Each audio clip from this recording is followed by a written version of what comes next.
Okay. 822. We just left off in the second paragraph.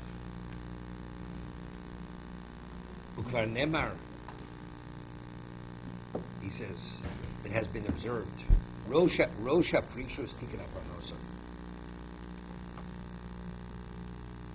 He says, what's essential to abstinence is securing a livelihood.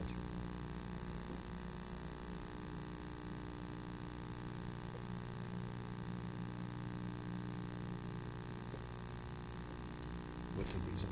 That a livelihood? There are many things that you justify. Right? It says, Yofed Torah in Derech Eretz. Right? Torah with Derech Eretz means having a livelihood is very special. Why?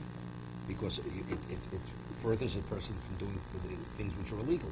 You have no livelihood. What do? So you justify many things. You have abstinence, but you have no parnasa. So therefore what? The whole idea of abstinence is to wean yourself in the material so you should have clarity. But over here, if you're not securing your livelihood, your conflicts of just survival is as little as you need, but you still have to have security. Rosha Prishus Tikkun HaMachshava al Tikkun HaSipik. He says, primary to abstinence is to secure the mind, that the mind should be at peace, not be distracted. And that is determined by what? By having sufficient. Securing what as little as you need, but that has to be secured, whatever that may be. Person has to toil to provide what is necessary, whatever necessary means, whatever's necessity. Evidently, Hillel was a Porush, correct? Hillel only chopped. We're talking about it's less than 2 cents worth of wood every day, and 1 coin he would give to his wife, to the family, and the other coin he'd pay for the entrance fee going to the basement. But how do you subsist on that? Something. Forget about it. Don't chop wood. Hillel was a big, great enough tzaddik. Don't worry about these things. No. He had to do whatever he had to do. He did before he went to the basement. And every day he would provide whatever was necessary. But how do you live on that? Well, for him that was sufficient. So that he was what? He was a Porush. He lived at the bare minimum, and that for him that was sufficient.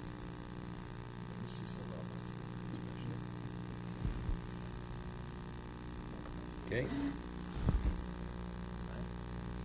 Evidently, doesn't when you have special kids usually because you have a special wife. Right. You have to check the wife before you marry. Okay. V'akach isnaig came b'raglecho. Menon meleches imrushom v'akshem usori. This is afterwards. We spoke about the various parts of the body. You have to condition them. Your hands, your eyes, what you say, your ears. What about your feet? In terms of what do you frequent? Who do you associate yourself with? You can't associate yourself with people who don't represent the proper values or perspectives. Rishoim. Menon leches im rishoim b'vakshem usorim. Rishoim who seek out excess.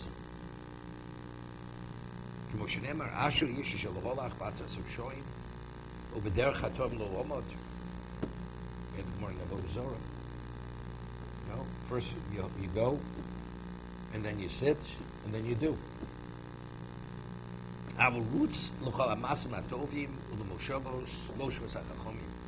You should run to do good deeds and to be associated with the wise. Their gatherings, that's what you should be associated with. The one who goes with Chachomim, with wise, he will become wiser. He will become wise. And what is that? That's for the sake to go on a good path. You associate with good people, you have a greater chance of being a good person.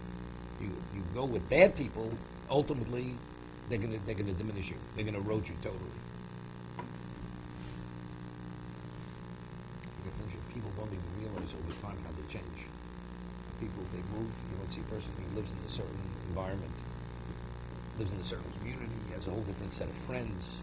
The shul is a different kind of shul.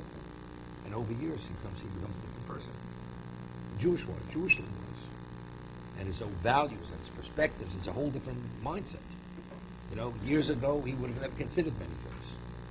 It's not because he became a man of the world. He doesn't even realize how he's changed. It's by association. No, it's a very subliminal, as they say, it's a slippery slope. Very slippery slope.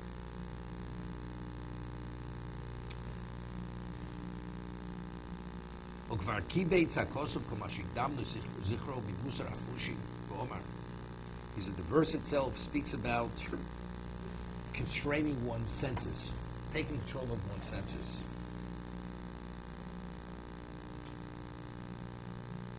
Miyogu lonu esho chelo. Miyogu lonu mokte olam. It's supposed to be Yeshaya. Who among us can live with the consuming fire? Who among us can live with everlasting blaze? Holech stokos. A person who walks in righteousness. V'dov mishorim. He speaks properly. Mishorim. Moes bedetza. He detests thievery. Me'ashakos nor kapov. From any type of victimization, his hands are clean, meaning his palms are clean. Mitmoch b'shochad otein. Mitmoch b'shochad nor kapov. His hands are clean of bribery. This man has no. You cannot bribe him. Never took any bribery. Oteim ozno mishmoa. He seals his ears. Mishmoa domim. From hearing bloodshed. V'otzin ono eino mirosro. And he closes his eyes not to see any evil. Okay. He says this person is who we discussed. He has full control over his senses. He doesn't let his eyes roam wherever they may take him. He doesn't want to look at that. Doesn't want to go there. Doesn't want to be associated with that.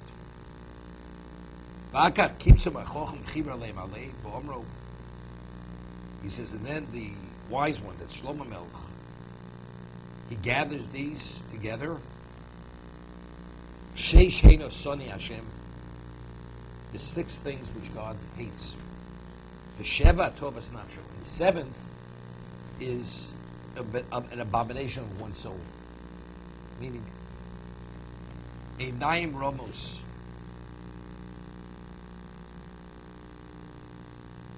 Haughty eyes, Lashon Sheker, a tongue that speaks falsehood, Yodayim Shofros Domnoti, hands which shed innocent blood, Lev Choresh, Machshav Zobon, a heart that plots evil thoughts, Raglai Maros Loretz Laro, one's feet to hurry to go do evil, Yofiach Kizovim Ach Sheker, and a person who goes and who speaks lies as false testimony, Umeshalech Medanim Bein Achim.